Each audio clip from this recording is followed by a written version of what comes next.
Guess what? Guess what? What? The McRib is back. The McRib is back. I'm not letting that get past you. Okay. It's in the podcast Well, now. now I know. All I know right. the McRib is back. You All know right. who else is back? You. Oh, hey. Good. You yeah. were gone for 2 weeks I was across the pond, as they say. across the pond. Yeah. Went to Europe, saw some cool things. A lot of Harry Potter stuff. Which was cool. They have real castles there too, right? They do. Okay. It was really sweet. Didn't get to see the Hogwarts. Well, I got to see a rendition of the Hogwarts castle. Okay. I went to the Harry Potter studio tour, so got to see all the props and all that, which was really cool. I didn't know what to expect, but wow, it was really cool.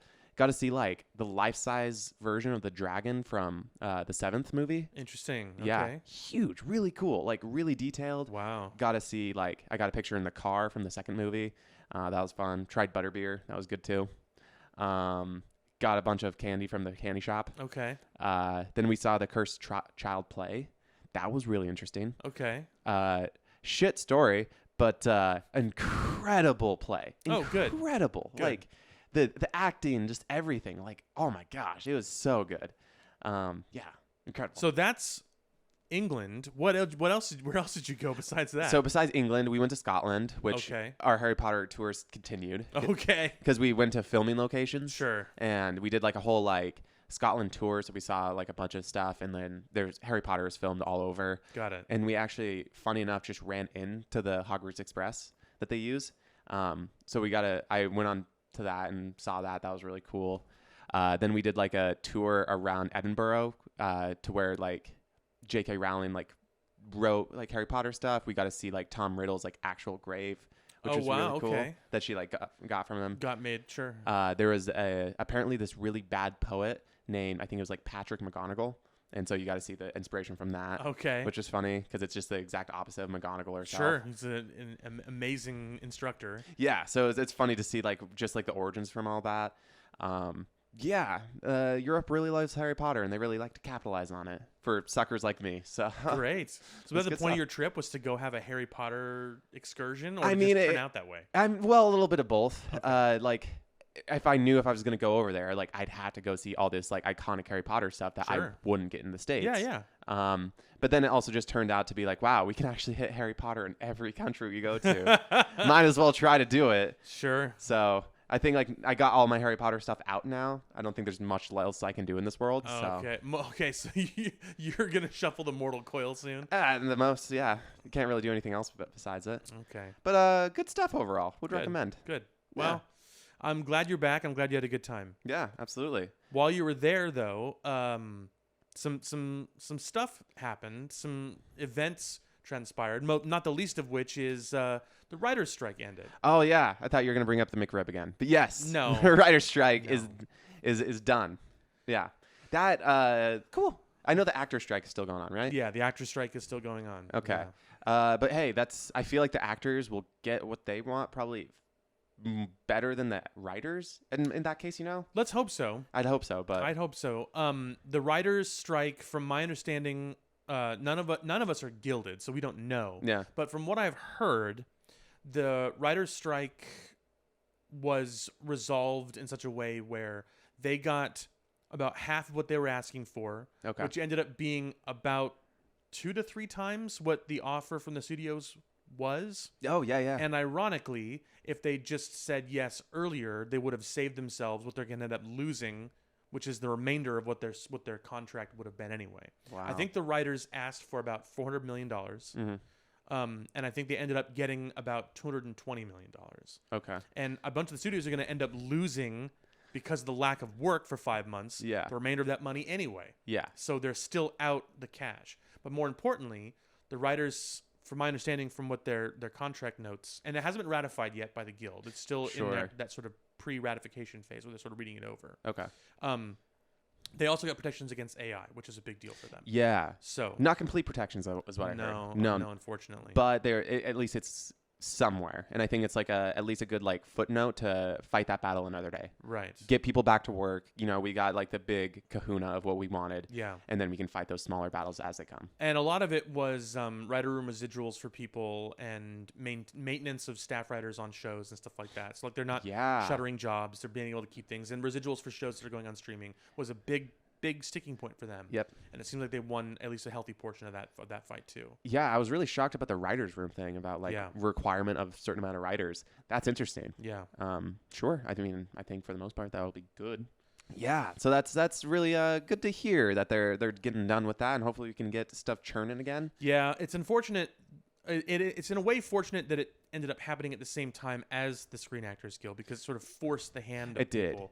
But it's unfortunate that when they resolved the contract disputes, they didn't resolve them in favor of both guilds. They only resolved the writers one, which was the most outstanding. Sure. 5 months is a long time to be on strike, but I'd like them to make sure that they do their proper diligence with the Screen Actors Guild too. Yeah, because it feels like it's kind of in the background now. Everyone's like, "Oh, it's over. We're back. Everything's happening." It's like, yeah, we're halfway. I hope that doesn't happen. Yeah, I hope it doesn't become marginalized, because there's a lot of people, just like with the Writers Guild, there's a lot of people in the Screen Actors Guild who are not people making lots and lots of money. They're working actors trying their best, trying to get roles and do a good job. For sure. And they're the ones who are most affected by this, just like the smaller contract writers or staff writers who were affected by the writers' strike. There aren't the big major screenwriters making buku bucks. Yeah. Okay, so I have a question for you. Yeah. So I saw just recently, maybe like today, that Netflix is raising their prices again. Do you think that's any correlation? I mean, it's got to be, right? It's got to be. It's got to be. Because it's so fast that they're already raising it again. Yeah. Yeah. I also heard that Amazon, which I'm not sure Amazon's relationship with the MPTP, they weren't one of the ones that I heard the name thrown around a lot. Mostly it was Disney, Netflix, Warner Brothers were the ones that were getting a lot of the negative PR generated by what was going on in the contract disputes. But Amazon certainly is a pretty major streaming service as well. Oh, for sure. And I don't know what their relationship with the MPTP was, but Amazon, to that same point, hasn't been increasing their price to my knowledge, but they are deciding now to roll ads in no matter what your price point is. Oh, yeah? Doesn't matter? Doesn't matter. It's seemingly. That's my understanding. Huh. I could be wrong.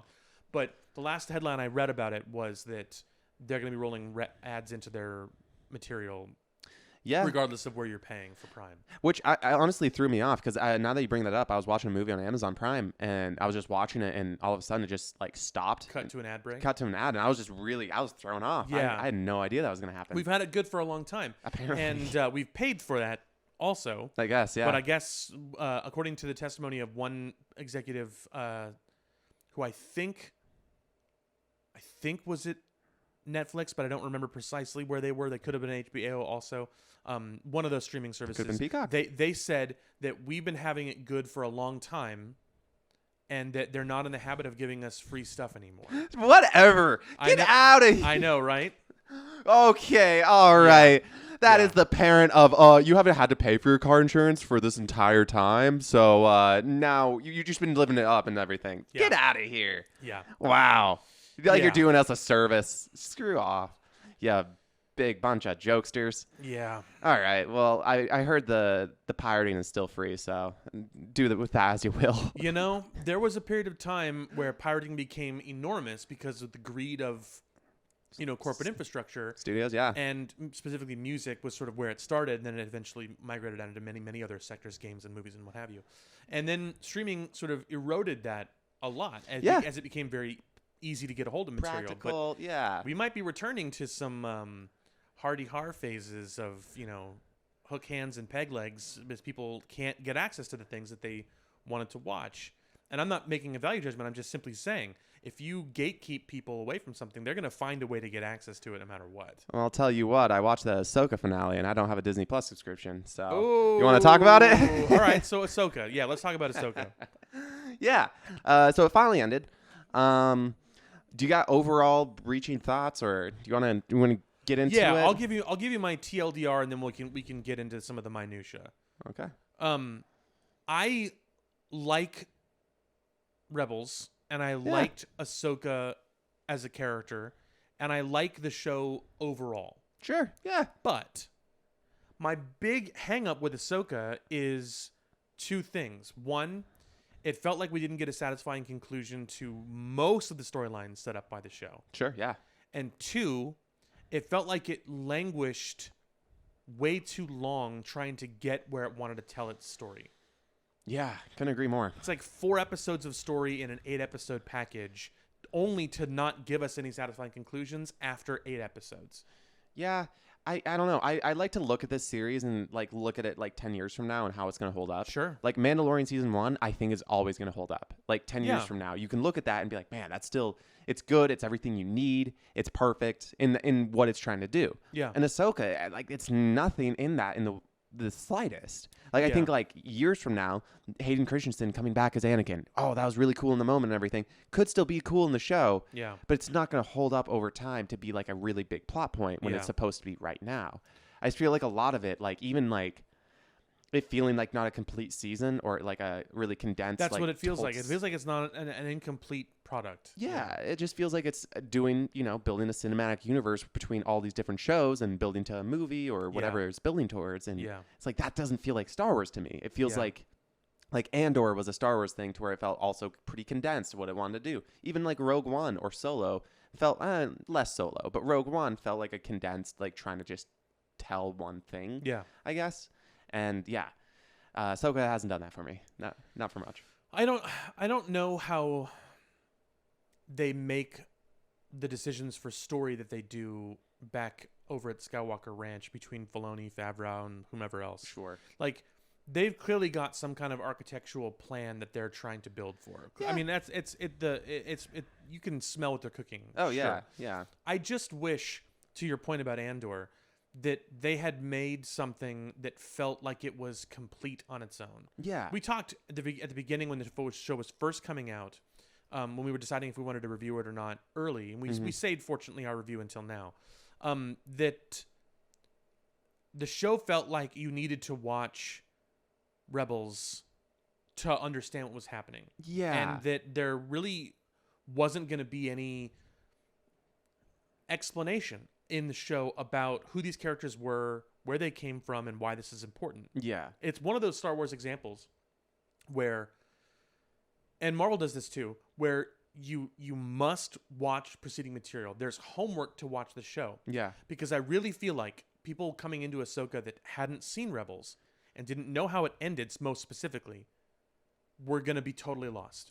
Yeah, I totally agree. It's like them doing season 7 of the Clone Wars, but just naming it a completely different show and just calling it like the Siege of Mandalore or something like that. Yeah. Or just, something that isn't, it is there, but it's not all there. And it's just like, it is just a continuation of Clone Wars. Right. This is just a continuation of Rebels. Yeah. And they should have just leaned into that more, I guess, instead of making it like its own Ahsoka show. It's about Ahsoka. It's all her, even though it's not. Yeah, very, very little, in fact, is actually about her. Yeah, so they should just call it for what it is, and I think that would save it a lot of trouble. I agree with you. I mean, I'm glad that Dave Filoni got a chance to tell a story that he's clearly wanted to try and tell. I'm glad that they're building towards something that I think could be really cool when it's all said and done. Yeah. Like, if Filoni and Favreau are able to sort of like bake this cake effectively, it could be something really cool when it's all said and done. Sort of like how Infinity War and Endgame was really cool for Marvel. I'm not saying it's going to be on that scale, but what I'm saying is, if they manage to do something really cool, what could come out of it, if you've seen, Mandalorian and Boba Fett and Ahsoka and all these other things, they could make something that is that much better for the viewing. I'm happy you said the B word, because like Boba Fett is such a good example of like how I don't feel like the show's going to hold up over time. Yeah, it's filler. Yeah. It's filler Like content. that's all Boba Fett is. Yeah. And looking back at it, it's like, I don't want to watch that show again. There's nothing to it. I'm not discovering other than anything. the few references that might come out later. Yeah, really, the show is not worth subsequent viewings. I completely agree. And with Ahsoka, I kind of felt the same, where it's like every episode didn't feel episodic. It didn't feel like it's condensed story. It didn't feel like it's like started adventure, ended adventure, or even like just plot points wise. It felt like halfway through I'd get like, or I thought I was halfway through an episode and I was really getting invested, and then boom, it just ended. Yeah. It's just like, okay, this isn't like an episode. This is just a continuation of a small story. Yeah, well, it felt like the Obi-Wan show. Exactly. It felt like they had a movie idea, and then someone said, "Oh wait, we need more subscription numbers." Yeah. Maybe true or not, I don't know. Let's break it out into a longer form thing. And if that's not true, and that could very well not be true, but if it's not true, then it is indicative to me of somebody who is writing material that doesn't understand pacing very well. And I'm not victimizing, or I'm not I guess blaming the show for being terrible, because I think all the individual components were fun. I liked Thrawn, I liked Balin and Shin, I liked Ezra. Like, I liked the components. Yeah, same. Somebody gave them a lot of really cool things to cook with. Yeah. But the meal they made didn't nourish me very much. Yeah. I mean, I would say one of the coolest episodes, and it just because it's cool, was the Anakin episode. Yeah. Of like, the flashbacks. But that's the thing. It was just, that's all it was to me. It was just like, oh, it's cool to see him in the Clone Wars suit. It was incredible to see him in it. But like, that's all the glimmer it had for the most part. Like, yes, it was a flashback to teach Ahsoka this lesson. It was a pretty like light lesson, if you ask me. It was like, yeah, it was a lesson. It wasn't really like a big thing that she needed to know. I mean, apparently she did to get out of her little goof she was in. Right. But it still felt like there's a lot of things around it that was just trying to like, hey, here's a Siege of Mandalore. Oh, there's Captain Rex. There he is. There's my man. He's right there. Like, and then you get to see like young Ahsoka, a little bit older Ahsoka, and it's just like, okay, I get it, and it's fun, but is it like worth it? Is it going to hold up over time? I think like the cinematography was incredible. Yeah, some of the shots fantastic. Yeah. So but yeah, I don't want to have to wait 5 years to be able to look back at Ahsoka and be like, okay, that was actually pretty good. Yeah. Like, I would rather it be really good now and then be very eager to see what comes next instead of just having to like, okay, I guess I'll wait. The problem is, and this is disappointing and kind of an indictment of the show, but at the same time, they managed to do good. Like I am eager for what's coming next. Sure. The show did do that successfully for me. Yeah. But I guess it's twinged with the dissatisfaction of going, now I have to wait and I don't feel good about the fact that there's a gulf between me and there. Yeah. Like when I stopped watching Marvel movies before Infinity War came out, each of the movies that came out was a complete it was a complete story. It was a building block towards something, sure. Yeah. But it was a complete thing. And then when Infinity War came out and ended with a cliffhanger, you're like, okay, that is annoying because it's a cliffhanger, which is the point. Yeah. It's intensifying your interest to watch the next one. And that 1 year wait between that and Endgame was absolutely like just crazy with anticipation. Yeah, that's so much they made Captain Marvel a successful movie. Well, but they did that with purpose. Yeah. They didn't do it simply because it's what you do or it's kind of, whatever. Oh, yeah. So I don't know. I think the part of Ahsoka that I'm most dissatisfied with, more than I think anything else, is the fact that Ezra gets home and nothing else really changes. I mean, yeah, Ahsoka and Sabine are stuck and Thrawn's back, sure. But yeah, that's pretty much the best like that came out of it. Even the Hera storyline, that's where I was really kind of annoyed with, where like Hera like is going against, she's really pushing herself out there and all that. That's kind of cool. But then she's getting reprimanded and probably going to get kicked off the Force. And honestly, I think it should have happened. I think it would have been cool for her character. It would have been more impactful for the story if she'd been demoted or just drummed out or something. Yeah, or something. But like then just C-3PO comes up. Everyone pretends to really love him. No one likes C-3PO. No one likes the dude. He's not great. He's fine. R2-D2 is the better droid. He absolutely is, without a doubt. But we got him, like, we got the dude to come back in the suit, because of course. Anthony Daniels, yeah. And then he just kind of sways, like, hey, you know what? Leia says okay. And, Yeah, Mom said it's okay. Mom said it's okay. We can't argue with her. Yeah. Get over it. And they're like, okay, well, I guess that plot point's done. And if it was all to just establish, like, the wakiness between the New Republic and, like, how apparently the OGs just have to scramble around and try to fix everything so nothing falls apart.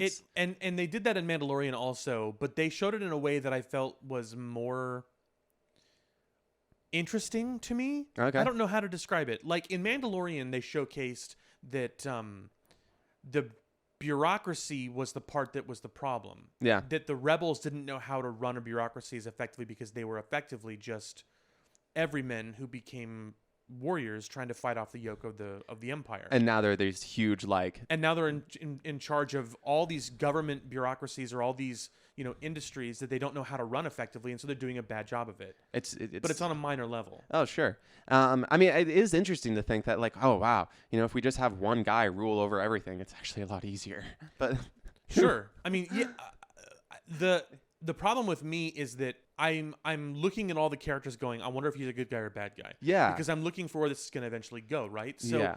when I see the Hera Syndulla subplot of the show, I'm like, okay, clearly if she's going to be a subplot, she's not involved in the main story. She doesn't hang out with Ahsoka very much.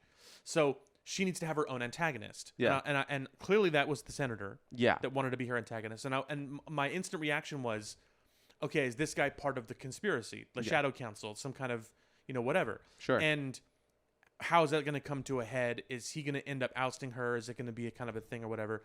And I guess right now anyway, what we're meant to take away from that is he's just an asshole. Which is just boring for your show. Exactly. It's so boring for your show. Like, yes, again, like 5 years from now when this is all complete, sure, it might look good on paper. It might look good if you binge it all at once. Sure. But no, not right now. Not for what the show is, for just a condensed version of it. Like, especially since he's the only asshole. Yeah. Really. Yeah. Like if there were multiple voices of dissent against what Hera did, that would present a much more interesting arrangement that she seems to be clashing with the current status quo. Yeah. But as it is, it seems like the status quo kind of favors Hera's understanding, because we get the pilot, I forget his name, Wolf something or other, is obviously on her side. We can just call him Wolf. Mon Mothma is clearly on her side. Sure. So this one errant senator is just being a dickhead. Yeah. And is the only voice of dissent. Well, clearly this guy's got to be a villain, right? He's got to be a bad guy. Yeah. But that's too easy. And so I'm sad that they didn't do what you described, which is make Hera have that falling out thing where it's like, okay, I thought you guys were one thing. I'm still a fighter. Yeah. And clearly you don't want to fight anymore, and that's fine. But that means I'm the problem, and I gotta fuck off. And then she can do what she wants to do. Exactly. And I think that'd be a lot more interesting and character development for Hera, especially from Rebels, with her being such like a key component in Rebels and all that. I also think, and this might be a hot take of mine, but like I think right now the Star Wars Filoniverse is like trying to do something with one arm tied behind their back, and that's not using their original trilogy characters. Yes. Like, it's cool 3PO comes in and saves the day. It would have been impactful if they got a new actor for Leia and actually had her into the story, because there's no reason she shouldn't be in it now. Yeah. Not a single reason, especially if she's the lead of that whole organization. The military wing of it specifically, which they call out in that scene, Which, I mean, wherever we're building to, I'm guessing Heir of the Empire. I mean, all three, Han, Leia, and Luke, are very key aspects to At that. the least of which, if they do Heir to the Empire, at the very least... Which, I mean, they're doing. Come on. Then Luke and Leia should definitely be in it. Leia because of her position within the New Republic, and Luke because... it's fucking Luke. And then you have Han there because, I mean, it's Han. And then you have, like, Han should be there. He's married to Leia now. I agree. Yeah, so, I don't know where they're in their relationship at the moment. I'm not obviously quite sure. They should be married. They should have just got married at this point. Yeah. So I agree with you. I think not using the OG characters means we have to circumnavigate a bunch of plot lines that we don't want to touch because we just don't want to open up a whole can of worms. We know where they eventually end up. Yeah. But and we know where we left them off. But we need to see that. Like, and now is the perfect time for it. It is. Yeah. And I think they just have to bite the bullet of like either recasting, because they're going to try to do the CG thing. And it's like, I get it. They got to stop that. They really got to stop that. Especially if they want to do it long term. I think what Favreau did with the deep fake was fine because it was an impactful moment. Yeah, it was moments. But then I think what we need to do is, now that we're multiple years away from that, and we're many, many years away from the OG series, just hire new people. Age them up. Acknowledge that it's a legacy character now, and that it's not just Hamill that can play it. Yeah. And give it to somebody else. Truly, I think Mark Hamill, if out of anyone, would be like, I think he'd be happy about it. I think Harrison Ford would pay someone to play him. Yeah. So, like, honestly, and I think there's people, like, we have already another Harrison Ford or another Han Solo. Like, we've already bitten that bullet. Yeah. I think he was very successful. I think he was a great Han Solo. I think we should do it for Leia. I really, really think we should. Yeah, I agree. I don't think we're done with those character storylines, and I think that our new crop of characters, your Ahsokas, your Rebels, your Mandalorians, can easily stand on their own 2 feet. I'm not trying to say that they're somehow not worth watching or something like that. That's fine. But when you do the movie, or when you do the final culmination of events, to have the OG cast not be there, the obvious movers and shakers within the Star Wars universe, that would be too bad. It would be too bad and ridiculous in the world of Star Wars. Yeah. Because not having them there, like, you can't, like, Thrawn can't be doing his stuff and just being like, oh, but Luke's got something more important. Oh, Leia's got so much more business work or whatever. Like, you can't just sway that away. They are too big of heavy hitters in the world. Yeah. And it's just, it's not even worth it. Especially if nothing else.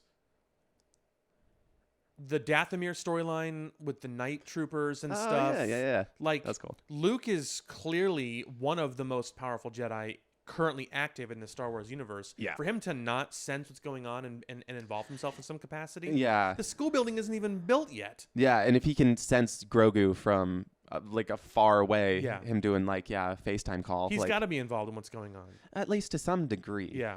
So He doesn't need to be the guy that has the final fight, right? For sure. Like, that's fine. yeah, Filoni can do whatever he wants to, build his characters up the way that he wants to, but for him to not be involved at all would be disappointing. yeah, I think it would be a big disservice, especially since like they're so desperately trying to make like the sequel trilogy like relevant and like make sense. They're It's like, definitely stitching together a big open wound and trying to like say, look, all these things make sense if we just explain them for you in greater detail. which I mean, like I get it. You kind of did that with the prequel trilogy, Right. more or less, but that one didn't feel as like huge like milestone of what they had to try to create and true. change and everything. We also knew the conclusion to that storyline ahead of time. Like between Attack of the Clones and Revenge of the Sith was a period of 2 years and 8 months, which is the duration of the Clone Wars. Sure. And we knew where Anakin was going to end up. We knew that Vader was going to be inevitable. We knew essentially what was going to happen. we knew that all that was going to happen. Yeah. Between Return of the Jedi and Force Awakens is like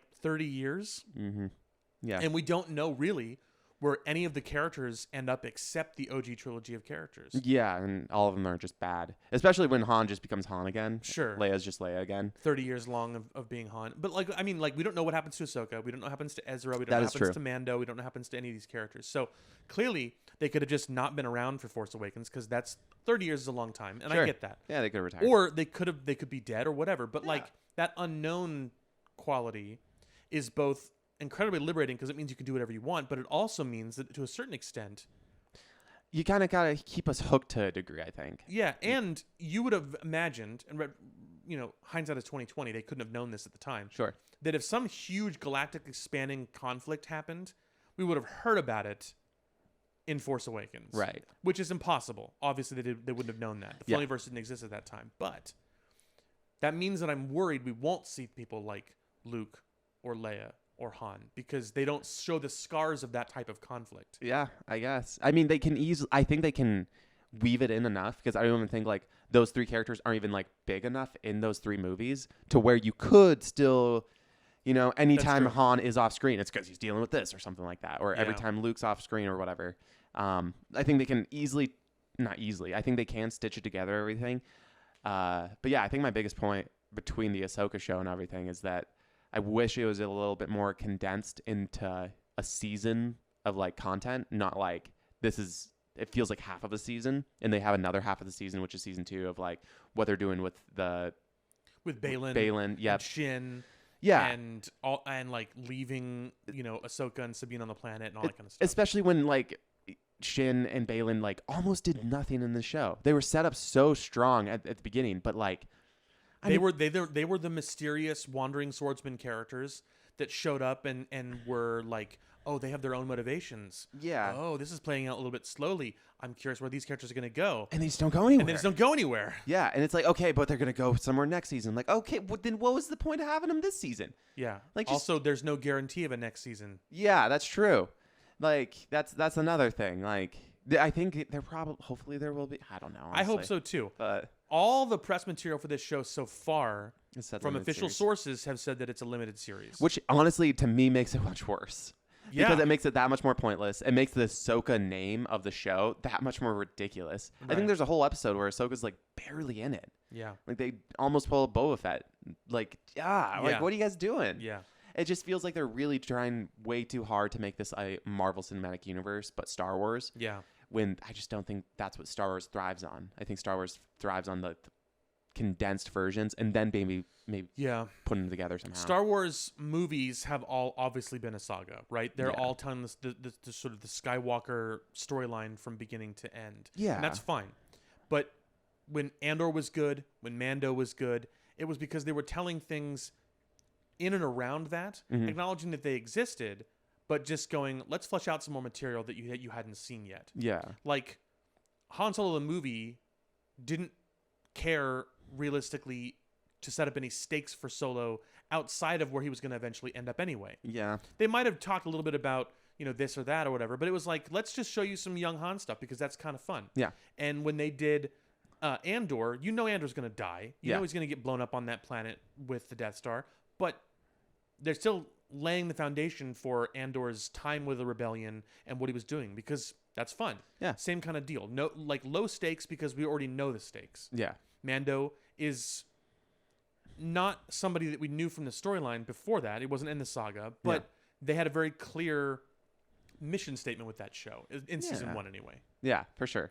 And then season 2, I don't know. I think the ending of season 2 made it so good to where it had like a fulfillment of Mando's arc. Yeah. That I think it worked. And then Mando season 3, I think is just pretty At that messed point, up. they were like, oh, this is really gaining some traction for us. Yeah. Let's start pushing towards, let's push this rock towards a particular thing we can build. Yeah, and that's when Mando season 3 literally, like, you can't watch Mando season 3 without Book of Boba Fett. Like, you can, but Grogu's back with Mando. Yeah, it just seems random. It's completely random, and it makes season 2 just a little bit more worse. Yeah. And so, yeah, I think that's just a bummer on that show. It kind of tanks that show. I saw recently that Pedro Pascal said, like, if Bo-Katan became the main character of A Mandalorian, he'd be okay with that, which... I think you're a great actor, man. I think that'd be terrible for your show. Like, truly, like, I love Bo-Katan. I think she's a cool character, but it's the Mandalorian show of Din Djarin. Like, I think Pedro Pascal is nothing if not tongue-in-cheek. Catering to the fans? Maybe. I don't think really he little Stan Lee in him? I don't think really he wants to lead the show. I think that certain people sensationalize things that come up. I think that show is very easy for him to make, so he's probably not in any hurry to get out of this show. He was barely there for season 3. And probably he's aware of the fan conversations about the fact that season 3 was pretty much Bo-Katan's season. Yeah. Which is why I think season 3 ended up with him the way that it did, where he's away from them on his little homestead doing his own thing. So then we pick up with him on 4 whenever they do 4. I hope so. It's his own. It's him and Grogu again. Because it's season 3 again. It just like falls too much in of like, oh, they're trying to do a lot more. You're not going to know everything unless you kind of do know what happens in Rebels and Clone Wars more. Like, it really helps. Yeah. And I don't know. It's tough. It's hard to bring in new viewers. It either goes really well, like Infinity Endgame does, or it goes really poorly. Yeah. Because they're trying so hard to weave something that just isn't going to come together. Yeah, I think having their more condensed versions, which it feels like they're doing like early on with like, oh, the Obi-Wan movie, or oh, we're going to make it a show now. But yeah, like doing those condensed things, I think could have been their benefit. I think Disney's really starting to figure out their episodic like venue is not working for them.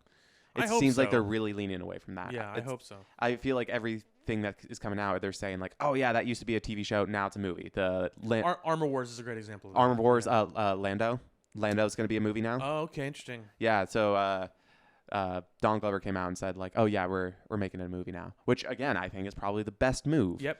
That's smart. Truly didn't know that was still happening, but hey, yeah, good move. Who knows at this point? But I think the TV shows, just Marvel and Star Wars, like they're just not able to nail. Like they have a good pitch, and they're like, okay, how do we stretch this out? And that's just their problem every time. Yeah, I agree. Yeah, but I don't know. I guess the show that is nailing it is One Piece. One Piece is certainly nailing it, for sure. I've watched the live action show 3 times. The whole way through? Yeah. Wow. I watched it once, and then I watched it twice because I loved it, and then I showed my friend and loved it a 3rd time. Wow. So much I got him in on the manga, so. I mean, my parents watched it. Really? That's the level that it's managed to reach with people who like don't normally want to watch it or don't normally care about it. Yeah, what'd they think? They thought it was pretty good. Yeah. Yeah, they thought it was pretty good. I don't think they were starstruck by it, but they're, I don't think they've never been into cartoons before, so. Okay. Speaking of, apparently Jamie Lee Curtis, the actor, wants to be in the show. Speaking of into cartoons, I hear that she's really into anime and cartoons. Cool. I'll hang out with her. Yeah. Let's watch the show together. That'd be cool. I wouldn't expect it, but sweet. Yeah. My understanding is that she wants to be Dr. Kureha. Yeah. Chopper's mentor. Mm-hmm.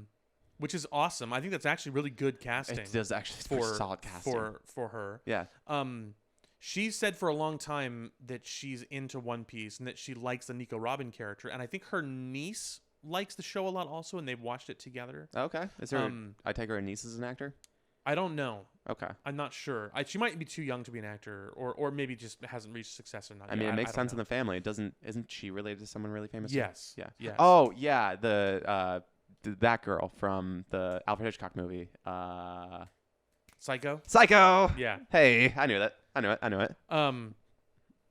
So here's the other advantage though. People have fan cast One Piece season 2 a long time. TikTok is rife with videos of people saying this character should be this actor. This John Krasinski as Luffy. Yeah, exactly. Yeah. Well, but like, who's gonna play Vivi Nefertiti? Who's gonna play Sure. King Kilbra? Who's gonna play whatever in the Alabasta arc? A lot of people have tried to cast some pretty famous actors in those parts, and it's like, no. This show is not doing that well. No. People, temper your expectations. Well, I don't want it to do that either. I agree with you. Yeah. I think one of the advantages the show had was that they cast a bunch of unknowns, relatively speaking. So Emily Rudd that plays Nami, I saw just a meme of just like, wow, they just colored her hair differently for Vivi, and then like one other person too. I was like, oh man, she's just gonna be making all the money. But that is how the anime is, more or less. That's kind of how they look. But yeah, I think like it would be cool to have bigger actors, but we don't need like Florence Pugh in this. Up to a point. No, I agree with you. Yeah, we don't need Killing. And Cillian Murphy. Here's the other advantage too. Dr. Kureha is a big character on the Drum Island arc. On that arc. But that's it. Mm-hmm. And so you get Jamie Lee Curtis for what will likely be 2 episodes based on their current telling style. Yeah. They're going to do an island in maybe 2 to 3 episodes, depending on how it works out. And then, her contribution to the show is effectively over. And you had a nice, fun, not totally stunt cast character, someone that is in there for a fourth of the season, playing a cool character. The casting fits. And she's a big enough actress that it might bring some more notoriety to the show. Yeah. Arguably. I'd agree. I think it'd also be cool to like be able to have like these more iconic characters that are in the show, because like you go to so many islands, you meet so many like more lesser known characters. Sure. If you give them, a better actor's, like a big actor's name, slightly more famous actor, they're gonna be a little bit more like, oh, I do remember that person. Yeah. And it would be kind of cool to go from island to island and having a bigger name, but not having them stick to the whole show. And we have the advantage knowing now of who's going to be around for a long time and who isn't. Like if they had chosen somebody famous to be Crocodile, I would have been like, whatever. Crocodile's a villain for Alabasta, and then he's never in it again. Sure. Except that Crocodile shows up like 2 to 3 more times in the show. Like he's in the entire Marineford arc. Sure. He's now in the Cross Guild, where we are in the anime at this point. Yeah. Or the manga rather. So like he would end up becoming a much bigger character. And Sure. if you hired somebody famous to just be a kind of a fun pseudo cameo character, that would get expensive. all of a sudden he's committing to a major thing. That's many, many years down the road. But, sure. Marineford is halfway through the storyline. Yeah. The Summit War. Could you remind me who the lightning guy is again? I forget his name. Enel. Please cast Eminem. Well, that would be incredibly amusing. And Enel has not showed up again except on covers. Yeah. He was designed to be Eminem. I know. That would be so perfect. It would be really perfect. I'm not gonna lie. That would be pretty perfect. That'd be awesome. Because I knew that whole thing about like him being kind of like connected to Eminem. Oda has famously made many characters look like real world people, taken sort of like up to 11 a little bit. Sure. There are a lot of examples, and many of them are more famous Japanese actors than American actors. But all the fleet admirals are based on like 70s and 80s era like iconic Japanese TV actors. Okay, sure. So like Kizaru, Akainu, Aokiji, they're all based on people who were famous on TV in Japan when Oda was a kid. Okay. And they look like almost 1-to-1, not precisely, but pretty close. Sure. 1-to-1 versions of those actors. Huh. And then there are a couple of other characters that are close as well. Yeah, I think it would be like, honestly, I think that'd be a cool move to get One Piece a little bit bigger. It would be pretty cool. Yeah. But it seems like the show got renewed for season 2. Looks like the show's doing pretty good. Yeah, we got some pretty good news too after the strike ended. Oh yeah, about where the script quality and stuff is. Okay. So they could start moving a little bit sooner. And the actors are obviously still on strike, but sure. Hopefully they can start moving much faster. Yeah. That being said, are there any like movies coming out soon that like need actors to promote them? Like Martin Scorsese's movie. I know that's coming out in a few weeks. Good question. Yeah. I can't think of any major movies that are coming out until next month or the month after. Sure. Okay. We're like September, October is not a major release window at the moment. Mm-hmm. School starting again, fall is beginning. People are not in the mood for that kind of thing. Big movie thing. Like Yeah. after the blockbuster period of summer is over, right around the holiday season, end of October, November, December is when movies start to kind of go up again for the holiday release schedule. So we'll see, a couple movies come out around that time, like the Marvels and the Throne of Atlantis movie, or whatever it's called, the remake of The Trench that was going to be the Black Manta movie. I thought you were talking about Aquaman for a second. It is Aquaman. I forget what it's called though. Aquaman. King of Atlantis. No, Lost Kingdom. Maybe. Yeah. Something. Maybe. All right, let's In any Lost case. Script or something. Yeah. They will probably want to do a junket for that, but it depends on how well the Actors Guild strike is going at the moment. I don't know. I heard they're doing some test screenings, and that movie's not doing too great. Wow, big surprise. So I don't know. Maybe they're just gonna try to limit it as much as they can. Be like, all right, we'll promote it to a degree, but also we understand that it's probably not going to do better than Blue Beetle or The Flash. So we understand that we've already written off as many taxes as we can this year from canceling a bunch of other projects. Well, on top of that, they have an actor that they seem pretty contractually obligated to put in of Amber Heard. So that doesn't help their movie either. Sure. So, I mean, I know that's just going to be a problematic thing regardless of how you feel about the situation. So, yeah. Wow, man, just DC's just not doing it for him. I don't know. I don't know. I mentioned to you before we started filming that I watched Blue Beetle again recently. Speaking of travails in DC, which wasn't planned for us to talk about, but we can talk about it a little bit. Let's get into it.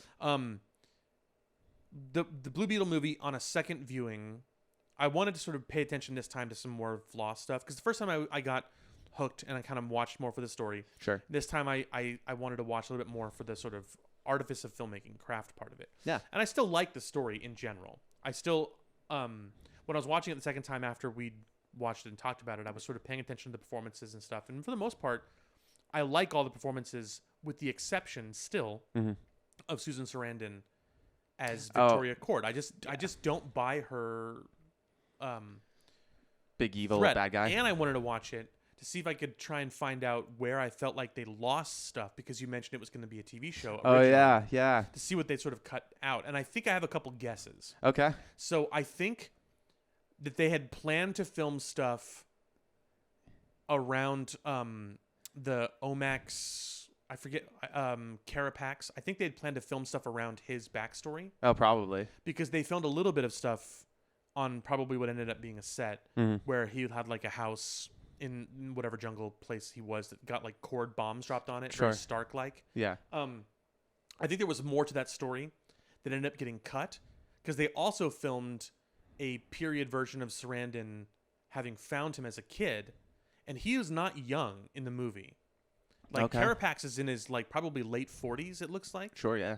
So when they found him as a kid or very young adult, I think he looked like a kid though. That means that they were working together for quite a long time. Yeah. And I think that was all meant to be explained a little bit more eloquently in the backstory. Plus, any more scenes with, and I forget the actor's name. He's more famously in What We Do in the Shadows. Oh. The guy who plays Guillermo in What We Do in the Shadows. Oh, is in Blue Beetle as Susan Sarandon's tech dude. Oh, yeah? I don't even remember. He has 2 scenes. Okay. But I think if it were a show, because he's not a bit actor. No, he's not. Not he's not a famous actor, but to just be a throwaway character was surprising to me. Yeah, that is surprising me. I didn't even remember him being in that. Plus, he has a big sacrificial moment when he tries to get Jaime out of the machine. Oh, downloading the machine code. Yeah, I remember this guy. Yeah. And that's what I'm talking about. Yeah. There was clearly more to that character that got cut out. I would agree with that. And so we would have seen his transformation from good guy to bad guy, by at least it being foreshadowed more. Yeah. Because it seemed like he was just hanging out and then wasn't really that conflicted. And then all of a sudden, Jaime was like, yo, don't be a dick. And he's like, that's a good point. and then he lets him out of the thing. Yeah. No, that's fair. Interesting. Yeah. I could see where when they're at, I think, the girl's house, it felt like there's a lot more scenes when them on the roof, when he jumps off the roof and everything. When they were at the Cord Mansion. Yeah, the Cord Mansion. That's what it was. Yeah, I felt like there was a lot more there that there could have been.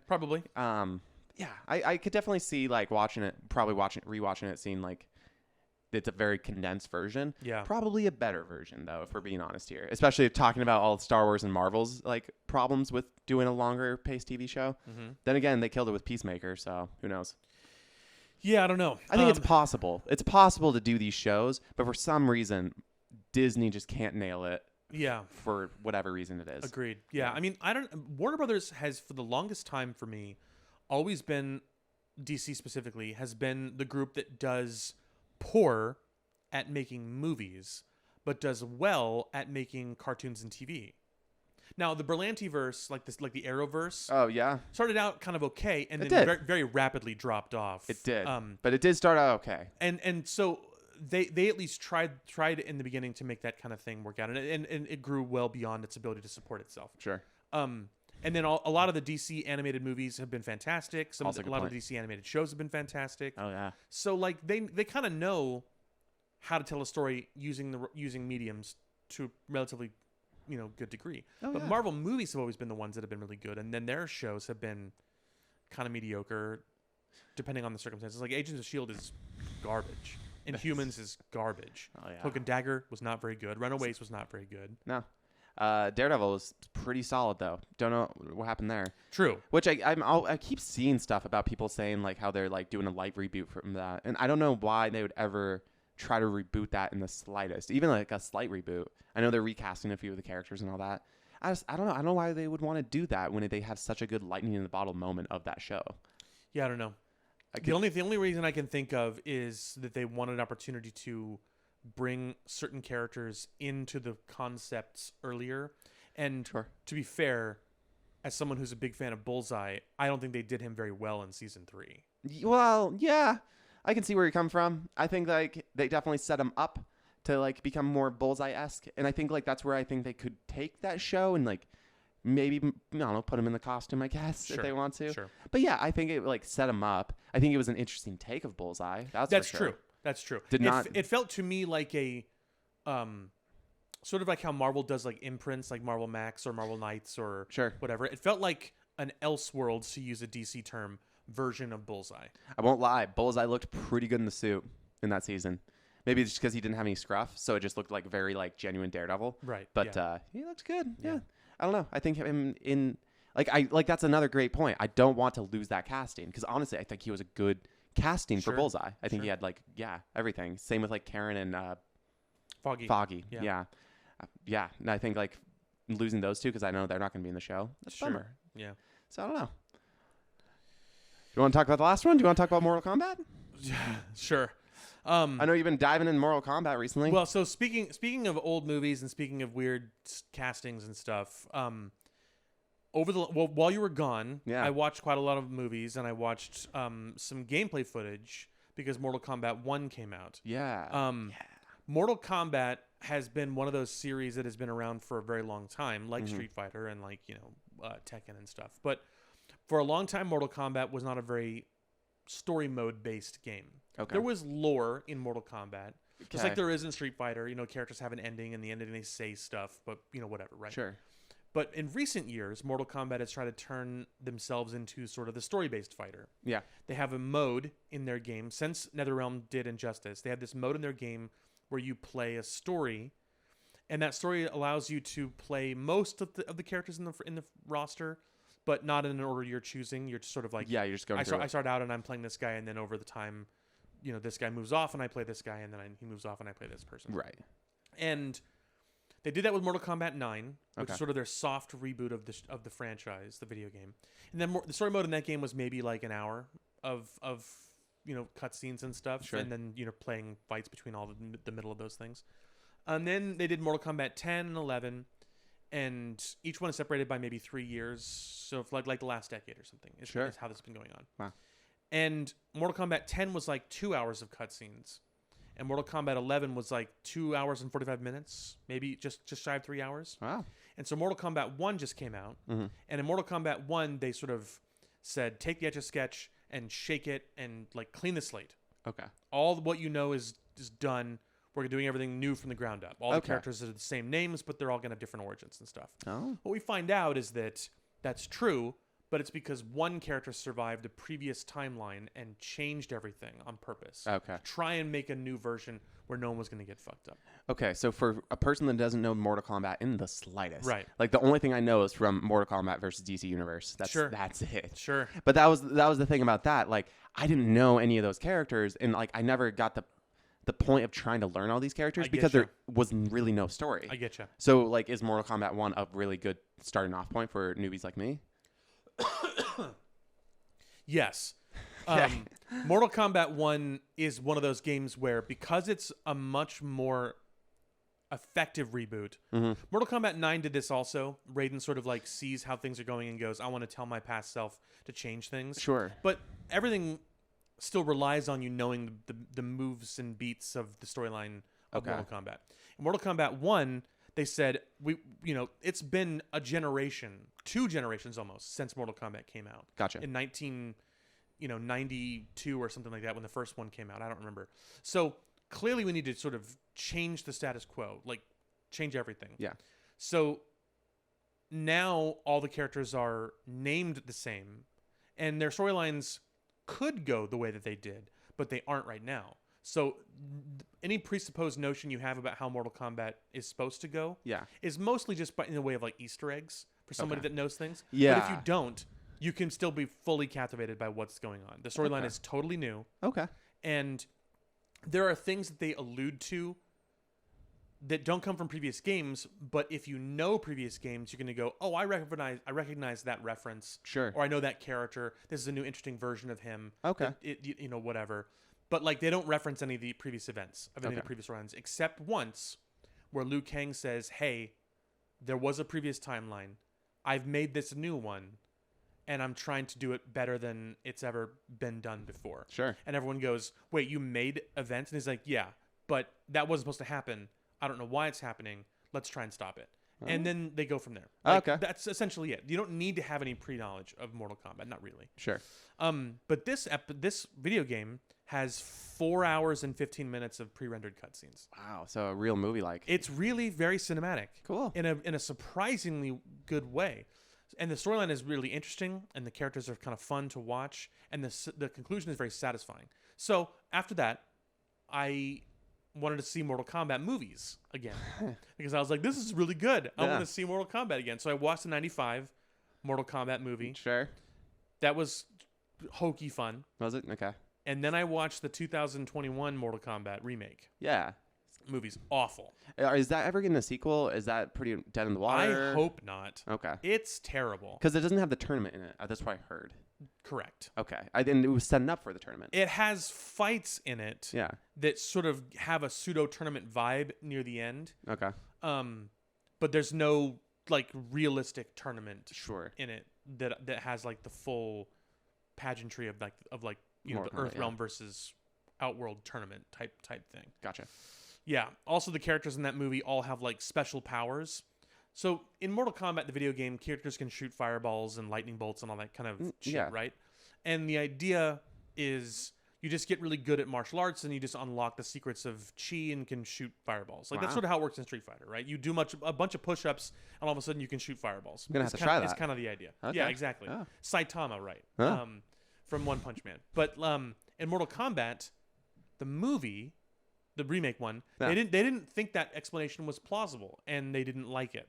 So they gave characters the opportunity to have some kind of unique superpower that because they were a chosen one, they'd be and had the dragon mark, which is the Mortal Kombat emblem, the icon, somewhere on their body. They would be able to unlock this superpower. So Jax, the guy that works with Sonya, who has the metal arms from the video game, his superpower is the metal arms. That's his superpower? That's his superpower. Oh, well, that's a silly... It's dumb, right? It's a little silly. Yeah. Especially because it's like you don't like get this mark. You're just kind of born with it. Yes, right? Except that it can also transfer to people when they beat you. What? Yeah. Okay, okay. So let me get this straight. All right. So let me try to break this down. So you got a baby. You have your baby. Oh, look at our son. What is this dragon tattoo on here? Yes, correct. There's a dragon tattoo? It's like, yeah, I mean... Don't let someone beat your kid or else it's going to go away. Yeah, like, correct. Yeah. Huh. Yeah. So what happens if, like, little Timmy's messing up, and the dad's like, "Hey, stop that." Does that mean he gets a dragon tattoo? One would assume. This is a weird thing. Yeah. So it's like, just did one all of a sudden have this dragon tattoo growing up, and is it like a thing where they like have powers right away? Did this dude have metal arms coming out like already? No. So all the characters in the storyline that are part of you had to unlock it. That are what you were part of the saying. main characters, they are beset upon by some villains who want to like defeat them because they're the sort of chosen ones from Earth because they have this thing, and they don't want them to be able to fight in the tournament, so they're going to try and kill them before the tournament starts. And they eventually, the chosen ones eventually go to this temple where they're going to train and learn how to use their powers and unlock them.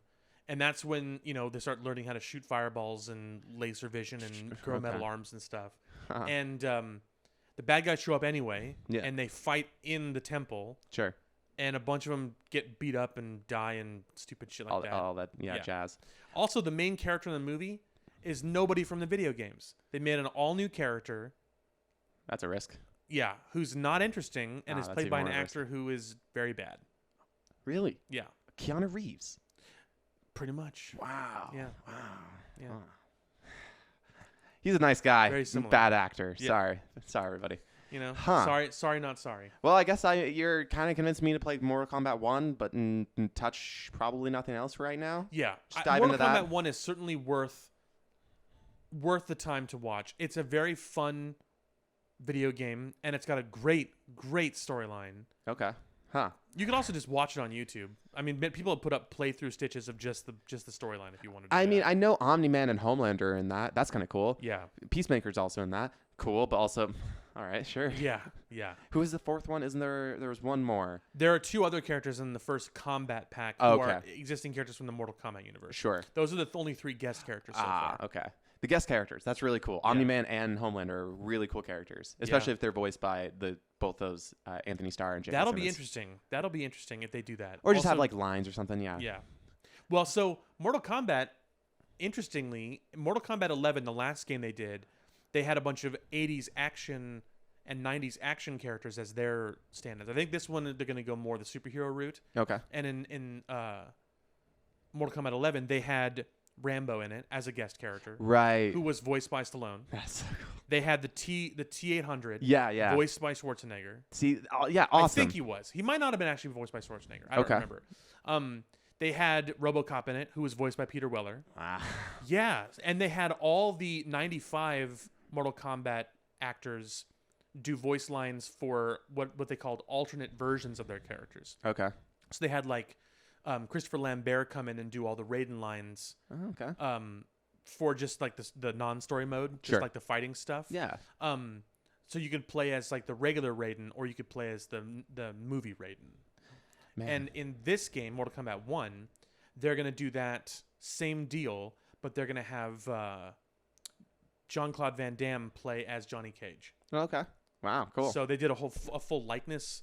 Oh, they did a full likeness thing, and they had him redo his voice lines and stuff. So there's like two Johnny Cages. There's the normal one, yeah, and then there's the Van Damme Johnny Cage. See, like I would love if they did like a Mortal Kombat in the future where they did like a Super Smash Bros. Brawl and just brought everyone, so you could have T800. I mean, like maybe not the voices. You could get like a or something. T800, yeah, Rambo, like all these people, and then having like I don't know, like Omni-Man versus Rambo is not going to be the best fight, but no, well, that's true. Yeah, that's a good point. But I mean, that's Mortal Kombat for you, so like it could still work. But that'd be really sweet. The interesting thing about how that worked out for them is that Warner Brothers obviously has a much larger film library. Mm-hmm. And NetherRealm was bought by Warner Brothers, right?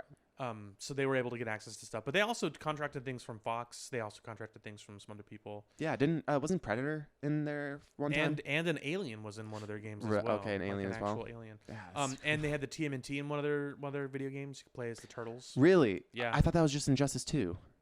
No, that was also maybe that was Injustice 2. Because Injustice 2, maybe I'm thinking of Injustice 2. I recently just re-downloaded that. Yeah, because you can. I got the Ultimate Edition, I guess. Mm-hmm. Like if you re-download it, and I just automatically have it. So I have TMNT, Hellboy, Red Hood, stuff like that. Cool. So. Cool. Yeah. I know that currently TMNT is going to be guest characters in Street Fighter.